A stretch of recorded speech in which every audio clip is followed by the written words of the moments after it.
Hello বন্ধুরা, কোটিয়ার্ড garden YouTube চ্যানেলে আপনাদের সকলকে স্বাগত জানাই।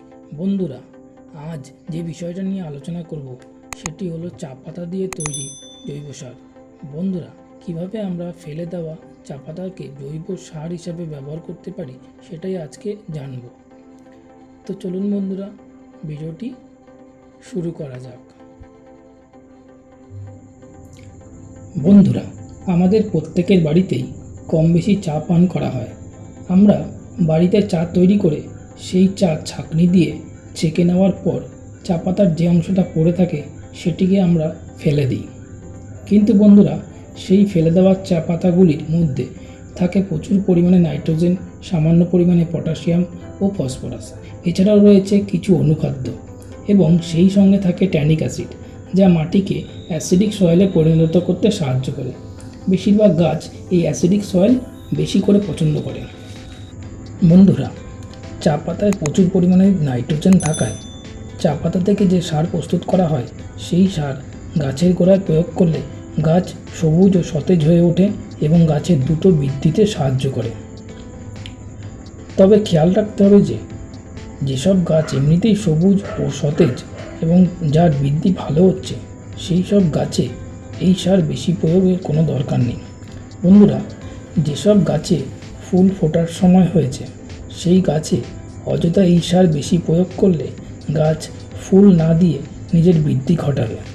বন্ধুরা, চা পাতার থেকে তৈরি সারের জল ধারণ ক্ষমতা অনেক বেশি, তাই আপনারা টবের মাটি তৈরি করার সময় এটি ব্যবহার করতে পারেন। এর ফলে টবের মাটি অনেক বেশি সময় ধরে জল ধরে রাখতে পারবে। এছাড়াও টবের গোড়ার মাটি মালচিং করার সময় এটি ব্যবহার করা যেতে পারে। বন্ধুরা, এবার জেনে নেওয়া যাক কীভাবে এটি প্রস্তুত করব। বন্ধুরা, প্রথমে কিছুদিন চা পাতাগুলিকে একটি পাত্রে জমিয়ে রাখতে হবে। অনেকটা পরিমাণ জমা হলে সেইগুলিকে নিয়ে আমার দেখানো মতে একটি আটা চালার চালনির মধ্যে চা পাতাগুলি রেখে জল দিয়ে ভালো করে ধুয়ে নিতে হবে। তাহলে জল ভালোভাবে ঝরে যাবে। বন্ধুরা, চা পাতাগুলিকে কখনোই ধুতে ভুলবেন না, তা না হলে চা তৈরির সময় তাতে যে দুধ ও চিনির ব্যবহার করা হয় সেগুলি থেকে যাবে, তাতে পিঁপড়ের আক্রমণ বাড়বে।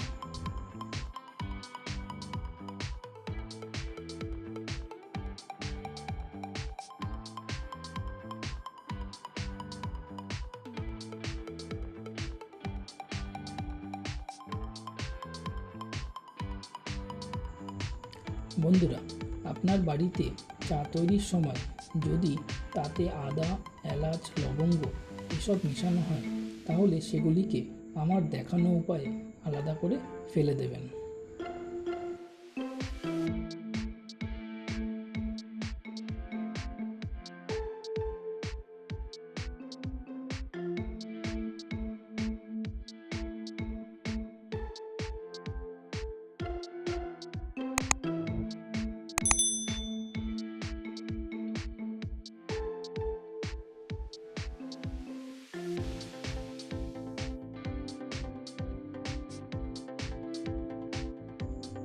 বন্ধুরা, চা পাতাগুলিকে ভালো করে ধুয়ে জল ঝরিয়ে নেওয়ার পর আমার দেখানো মতো একটা প্লাস্টিকের বস্তার উপর বিছিয়ে রোদে শুকোতে দেবেন।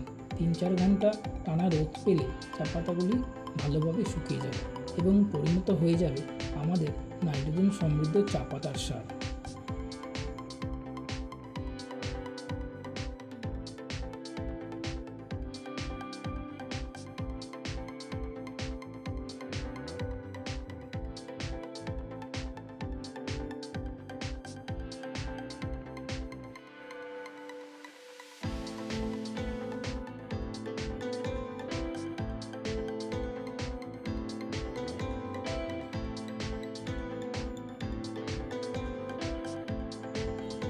আমাদের তৈরি করা এই চা পাতার সার ছোট টবের গাছে 2 থেকে 3 চামচ ও একটু বড় টবের গাছে 5 থেকে 6 চামচ ব্যবহার করতে পারবেন। পরিমাণ একটু কম বেশি হলে কোনো অসুবিধা নেই, তবে হ্যাঁ, গাছে সার প্রয়োগের পর জল দিতে কিন্তু ভুলবেন না।